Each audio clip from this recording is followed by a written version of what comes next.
You know, I've been thinking, I spent the last video being kind of a pretty big poopy head, and since October just started, I think it would be nice if we decided to be nice too. So you know what, let's do something nice for a change. Let me show you guys a fan game that I actually really ended up enjoying. It was pretty short, it was a demo, but trust me, I think you're gonna like it. Oh yeah, also, where the hell am I? So as of the time of making this video, Fang's Pizza in Theater is still only a demo. The demo that I played only had 2 nights, so there really wasn't too much gameplay to go off of. That being said, Fang's Pizza in Theater laid a very solid groundwork for what is going to be what I think a pretty solid game. So why do I think that Fang's Pizza in Theater lays a really solid foundation? Well, there's a few things. Generally speaking, I try to stay away from demos. I'm not the biggest fan of playing through demos for a few reasons. Number one is that it doesn't give me much footage to work with, especially now that I've started formatting my videos in this style as compared to like my previous gameplay oriented videos. Number two, if I happen to be really interested in a game just for it to get cut at night 2 or night 3, I typically end up feeling a little bit more disappointed than I am excited for whatever's coming next. Even more so because I have a really horrible memory. If I played something back in like February or March, there's a very slim chance that I even remember what that game is. Thirdly, in my opinion, it can be a little bit difficult to try and give feedback and criticism for a demo, because truthfully speaking, you never know when you're going to give advice to a developer and that specific developer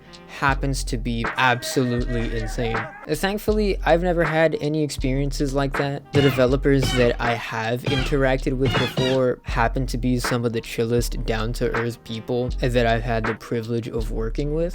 Easiest example I can give is Mad Rabbit Studios. Those are the guys that made Children of the Machine, which I think is still the only demo that I've fully played through on this channel. I played through the game, gave them some criticism, some feedback, found some bugs, and they ended up patching it up and they fixed it. Actually, I think the full version of Children of the Machine did already get released, so that's something I need to go back and check out.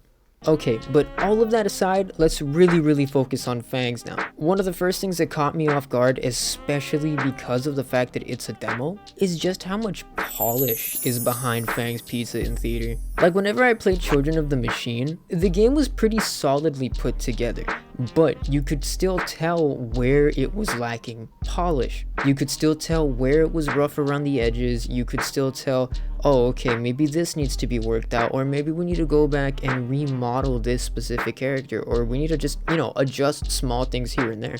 Fangs really didn't have that issue. I didn't feel like that at all whenever I was playing through Fangs. And some of the cutscenes that you're put through in Fangs are just so dang good. Just as a quick example, whenever you start a night in Fangs, you get this really beautiful shot of the outside of the establishment, and it's just so well done, like, chef's kiss.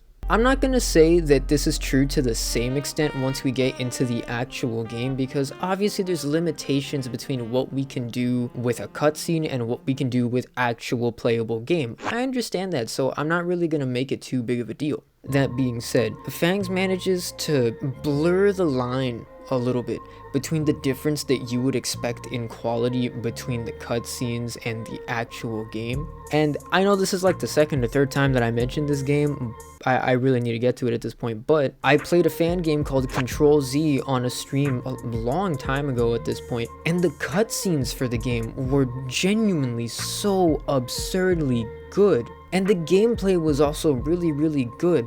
However, the problem was that the cutscenes were at such an amazing level of quality that going to the gameplay, which granted was still at an amazing level of quality, was a little bit difficult to do. It was a little bit difficult to look at how good those cutscenes were and then jump into the game with the same mentality. In the back of my head, I was thinking it would be so cool if the entire game looked like this, but I know that that's just not possible. I don't really think that Fangs runs into this issue at all. Yes, we do have the cutscene, which is beautiful, I love it, and then we get plopped straight into the night. Perfect, it's beautiful. There are, granted, some stylistic differences between what we see with the cutscenes and what we see with the actual gameplay, but it just works. Fang's also designed its environments with a lot of thought in mind. If you remember in my Bubba's Diner video, which by the way you should totally check out, you might remember that I made a comparison between one of the tasks in Bubba's Diner and one of the Knights and Sister location. And the point that I was trying to make was that you can have a task or a night where you're given very, very limited information. It just has to be done properly. Just looking at the office in Fangs, I can tell that this principle was thought of fairly heavily. The office in Fangs is dark. It is very, very difficult to see anything, and the only thing we're not given buttons with lights, we're not even given an overhead light. All we have is our computer and our flashlight. And the area that your flashlight illuminates as well is fairly small. Not to mention, the flashlight drains faster than my bowels after Chinese and Indian food, dog. It's all of these things combined under the idea of limiting the amount of information that is being given to the player that makes the office design work. And the lack of information, in this case the visual information, just allows for the gameplay of the actual night to work as well. So when you have this lack of information that is somehow managing to boost both the atmosphere of the office and the actual enjoyability of the gameplay, you've got a recipe for a really, really solid game. So I was genuinely really surprised to see the amount of polish, the amount of thought that went into Fangs. I absolutely love the way that the cameras are. Not even necessarily in the sense that like Fangs does anything revolutionary with their cameras, but there's a fair bit of personality behind every single render that I saw. And I can take a step back to appreciate that. I really can. It's a little bit different than, I know I said I was going to be nice in this video, but it's a little bit different than the renders that we had in Bubba's Diner, where everything else just felt eh. And it's like, yes, don't get me wrong, they're animatronics, they're robots, I understand that. But even though they're robots, Fang somehow manages to give these dead, soulless creatures so much personality and so much life. And then especially once these animatronics actually start to affect you, the player. As an example, on night 2, you'll start getting Fang attacking you and trying to make his way into your office. If you're lucky, you'll see him pop in through the vent on the left side of your office. It freaked me out. That render got me so much. But looking back on it, seeing just the mischief in Fang's body language was so crazy. Seeing the amount of thought and attention to detail that was given to that render alone was absurd. And of course, there's my favorite little addition of personality, that being that Faye, Fang's sister, is an alcoholic.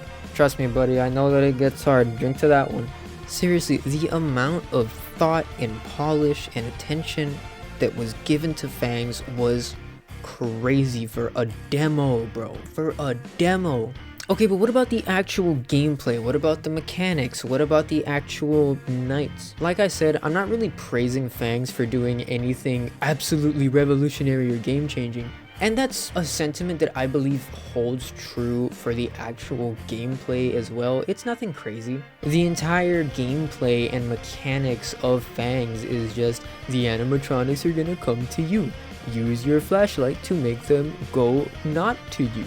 It's really nothing insane. Like, this is one of the bread and butter mechanics of the entire FNAF community at this point. I can't really give Fangs more credit than is due here just because it looks pretty or whatever. And to be totally honest, I'm not even really the biggest fan of the way that Fangs uses the flashlight mechanic, because in Fangs it's a little bit more complicated than just shine your light in their face. You have to charge up the flashlight for this insane flashbang, and then the animatronic will go away. I'm really not the biggest fan of that idea, but that being said, it works, and I can give credit to the fact that it works. At least from what I've seen, that idea is fairly unique. I don't really remember seeing another fan game where I had to charge my flashlight into a flashbang to get the animatronics to go away, at least not in recent memory. And again, even though I might not like it too much, I can still give credit to the fact that the mechanic works. It makes sense, it flows in the game. I can't really be mad at it just because I don't like it. I think the only concern that I actually raised throughout the entirety of the game while I was playing it was how this mechanic would scale with the difficulty difficulty of the game as the nights went on. Remember how I said that the flashlight's battery drains really quickly? So if you turn around and look behind you, there's a ton of batteries on the shelf, but you've got a limited amount of batteries. So my concern was, hey look, if I'm sitting here trying to defend myself for 6 minutes, how many batteries am I gonna have to burn through? And better question, do I even have enough? That was honestly my biggest concern, but since we're still in the demo, the only thing that I can really say is that it just stays a what if question. So I'm not really gonna allow it to affect my overall view of the game, because I simply don't know. At the very beginning of the game and after each night, we're also shown these cutscenes which are just, oh my gosh. They're super simple cutscenes. You're literally just plopped into a room, there's a ton of flashing lights, there's a ton of sound, and you're just there. It's very akin to FNAF 2 style cutscenes where you pop into the game and for whatever reason you are the Freddy Bear and you're just kind of turning and looking around. It really does just feel like that. But the scene design, the design of the environment, the lighting, the sound design, oh my goodness, it was just so solid. At the end of each night, we're also given this extra minigame. We kind of just spawn in a computer room. So being the normal chronically online goober that we are, we just hop straight on the computer. And I guess we left the game running idle or something because we're just plopped straight into a game. And the game itself isn't anything crazy. I didn't pick up on any lore, in case you're wondering. I'm not sure that there's actually any lore significance behind it. But that being said, I did think that they were fun additions. It felt like playing regular old FNAF and then immediately jumping into, you know, that one game where you work at a gas station, you gotta fend off the doppelgangers, that one. It felt like just swapping between them in a rapid succession, and you know, weirdly enough, I'm not complaining about that combo. So overall, what the hell is the deal with Fangs? Fangs, in my opinion, is a really solid demo.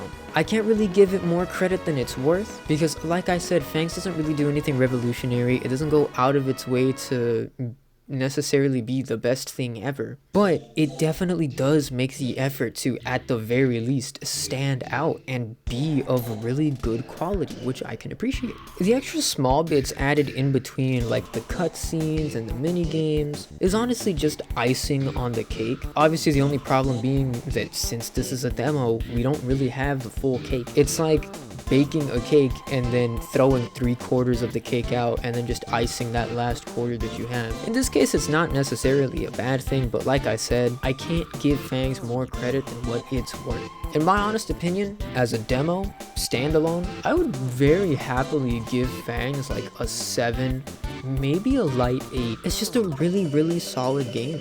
I can't really say too much more about it, again, because it's a demo. I didn't really pick up on too much lore outside of the cutscenes, but even then, the most that we got was this guy just standing there.